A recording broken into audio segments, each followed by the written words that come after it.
t'es considéré, j'ai l'impression d'un point de vue extérieur qu'il y a un gros taf d'autodiscipline. Comment on fait aujourd'hui pour se forger un mental d'acier ?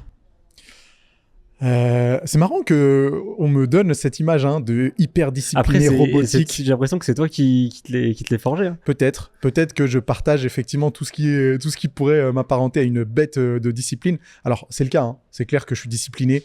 Je vais faire mon cardio quand il faut faire mon cardio. Je fais ma muscu quand il faut faire ma muscu. Je mange ce que je dois manger en fonction de mon objectif. Donc ça, c'est clair qu'on pourrait considérer que c'est de la discipline. Après, j'ai pas l'impression d'avoir un quotidien qui est, tu vois, militaire, tout simplement parce que j'aime bien ce que je fais. Ouais, donc à partir du moment... tu te forces pas, il n'y a aucun effort. Je me force à 0%. La muscu, ça reste un plaisir. La course à pied, bon, c'est pas autant un plaisir que la muscu, mais tu vois, je commence à apprécier.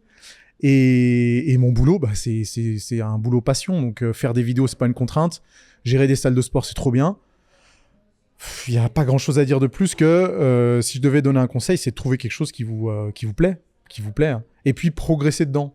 Je pense que si j'aime autant la muscu, c'est parce que, mine de rien, j'ai développé un certain niveau. Si je commence à aimer la course à pied, c'est parce que, mine de rien, je commence à développer un certain niveau. Enfin, je suis débutant pour l'instant, hein, mais ça progresse petit à petit. Et puis, pour les salles de sport, c'est pareil. Je suis tous les jours en salle de sport depuis 17 ans. Donc, forcément, c'est un environnement qui me plaît. J'apprécie les gens qui viennent s'entraîner. J'apprécie pouvoir contribuer à leur progression. Donc, c'est clair qu'il n'y a pas trop de contraintes. Et la discipline en devient très simple. Dis-toi que nous, on avait une idée. Au début, on voulait t'inviter, quand c'était une vanne et qu'on savait pas qu'on allait vraiment te recevoir.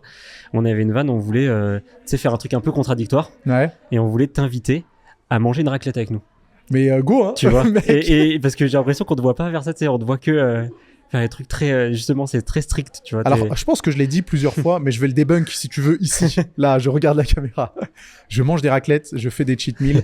J'ai pas une vie qui tourne exclusivement autour du bien-être et de la musculation. Même en ce moment où t'es en train d'essayer d'atteindre les... Ouais, les même 10%. en ce moment, parce que j'ai pas de deadline précise. Ouais. Donc, tu vois, je pars en vacances la semaine prochaine. Je peux te dire que je vais pas faire attention à ce que je mange. Et j'étais en week-end le week-end dernier, j'ai pris un week-end de repos, je suis parti dans une autre ville. J'ai mangé n'importe quoi. Mais c'est pas n'importe quoi parce que ça me faisait plaisir et ça fait partie du moment, quoi. Donc ça veut dire que c'est possible de se faire kiffer quand même sur la bouffe et quand même avoir un physique que certains suspectent d'être dopés. Absolument, absolument. Après, faut pas oublier qu'il y a 17 ans de pratique. Ouais, il y a 13 ans en tant que coach sportif, donc je suis rodé, je sais ce qui fonctionne pour moi. Et je t'avoue que j'ai développé tellement d'automatismes que c'est clair que je peux avoir une vie qui est assez flexible. Mais 85% du temps, c'est clair que je m'en tiens au plan. Je m'en tiens au plan. Tu vois, ça c'est vraiment un truc de... J'avoue que c'est une formulation très militaire. Ça fait David Goggins un peu. J'ai envie qu'on en reparle de ça de toute façon. Mmh. J'avais une question aussi, si je trouve qu'il y a un paramètre qui est beaucoup trop oublié en muscu ou même en général dans la vie, c'est le sommeil. Il est trop négligé. Comment on fait aujourd'hui en tant que coach pour sensibiliser nos coachés au sommeil? Comment on fait pour essayer de leur créer une meilleure routine de sommeil, etc., sans aller dans l'extrême? Parce que je pense que de pas mettre de réveil, parce que je pense que c'est peut-être compliqué pour certaines personnes de pas mettre de réveil. Je pense que c'est moins compliqué qu'il n'y paraît. Hein. Je pense qu'il y a moyen de mettre des choses en place qui permettraient facilement d'enlever un réveil. Ceci dit, pour répondre plus précisément à ta question, en fait, je t'avoue que j'ai pas la réponse. J'ai pas la réponse parce que j'ai toujours pas trouvé le moyen pour provoquer un déclic et pour que les personnes comprennent à quel point le sommeil, mais c'est pas important, c'est la fondation de tout. C'est-à-dire que si tu dors pas, t'as envie de bouffer de la merde, t'es pas productif, tu fais des mauvaises séances d'entraînement.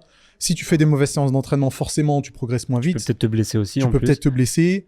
Tu rentres dans un cercle vicieux qui fait que c'est hyper difficile d'en sortir. Donc, clairement, le sommeil, c'est la base. Le problème, c'est que je pense que tu seras d'accord pour corroborer ce que je dis, mais c'est pas sexy de dire aux gens prenez soin de votre sommeil, allez vous coucher plus tôt, ne mettez pas de réveil. Puis tu sais, il y a pas l'aspect nouveauté, il y a pas l'aspect tu vois à la mode. Je trouve que si, dans le sens où ça fait robot, ça fait on s'en tient au plan. Et moi j'aime bien cette image un peu de tu le fais parce que c'est comme ça. Non, mais c'est toi. Ouais, mais après moi c'est parce que peut-être que je suis dans le truc aussi. Bien sûr, et qu'on a une sensibilité particulière et peut-être qu'on est aussi éduqué sur le truc. Mais des personnes qui savent pas à quel point ça peut être vital de prendre soin de son sommeil. C'est difficile de leur faire comprendre que, attends, tu vas être obligé de pas regarder l'épisode que tu voulais regarder sur Netflix et te coucher 45 minutes plus tôt, voire même 1 heure plus tôt. Tu pourras pas avoir certains loisirs que tu appréciais, mais si tu t'es mis comme objectif principal de progresser le plus vite possible, bah forcément, il va falloir faire ce sacrifice. C'est hyper difficile. C'est à que rendre. moi, je l'impose à ma meuf. J'impose, enfin, pas que Oh, elle, elle a fait ce qu'elle veut. Mais je veux dire, je sais que le moi, dictateur. à partir de 22h, je coupe les écrans. Donc ça veut dire on est peut-être en train de regarder une série, mais s'il n'y a pas le temps de regarder un autre épisode parce que ça dure 40 minutes et qu'il est déjà 21h40, bah tant pis, on regarde pas d'autres épisodes et puis Ouais. et je me dis je coupe les écrans même si je me couche plus tard et puis ça laisse d'autres choses, on fait d'autres choses quoi, mais en tout cas il y a plus d'écran. Toi, vraiment, tu baignes dedans. Mais j'ai été confronté à plein de personnes qui, par exemple, sont père ou mère de famille et qui vont te dire, bah forcément, hein, mais comment je fais avec les enfants ? Comment je fais si j'ai passé la journée à bosser et que j'ai quand même envie de me divertir avec une série ou je sais pas quoi, ou mon téléphone ou TikTok ? Ce qui est vrai en vrai, genre moi je pense qu'à moi, enfin je pense qu'à mon point de vue, mais c'est vrai qu'en fait il y a plein de gens. Mais oui, et c'est hyper compliqué. Alors, franchement, il y a une époque où j'étais beaucoup plus radical, où je disais, si tu le fais pas, c'est vraiment que t'es une merde et que t'as pas envie de progresser. Mais aujourd'hui, en étant, je peux dire t'es une merde. Désolé pour le. Tu dis ce que tu veux, t'inquiète, c'est une conversation libre. Mais ce que j'allais dire par là, c'est que, ouais, avec le temps, l'expérience et à force d'être confronté justement à ces cas de figure, bah tu commences à mettre un peu d'eau dans ton vin, t'adoucis un peu ton discours, ou en tout cas tu le nuances un petit peu et tu te mets à la place des gens, parce que je pense que l'environnement, c'est quelque chose de tellement fort que ça peut t'encourager à prendre les bonnes habitudes, mais ça peut aussi te décourager à prendre de bonnes habitudes. Et je pense qu'il faut aussi se mettre un petit peu à leur place et arriver à leur faire comprendre petit à petit que ce serait bien d'intégrer ces habitudes. Et je pense que ça passe par les faire progresser, peut-être sans le sommeil, ce qui reste possible.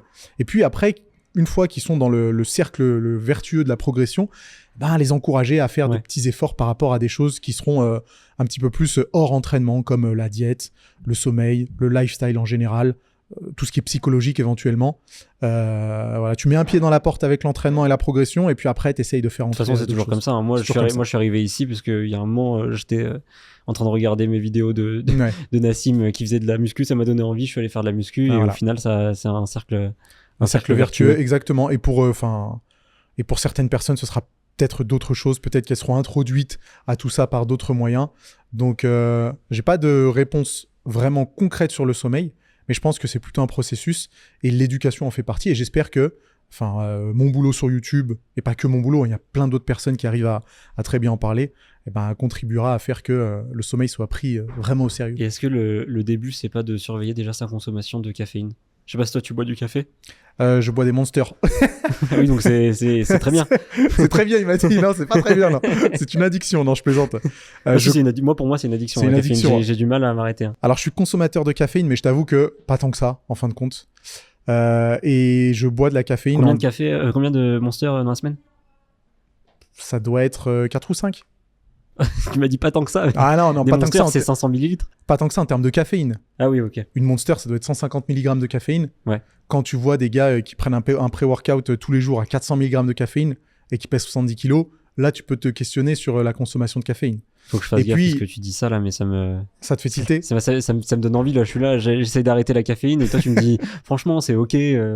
Ah, j'ai pas dit que c'était ok. 4-5 Monsters dans la semaine. J'ai pas dit que c'était ok, mais quand tu parles quand tu sais que les recommandations de caféine, ça peut aller jusqu'à, je crois, 400 millilitres. Je crois que c'est 4 mg par kilo de poids de corps et par jour, ou même plus.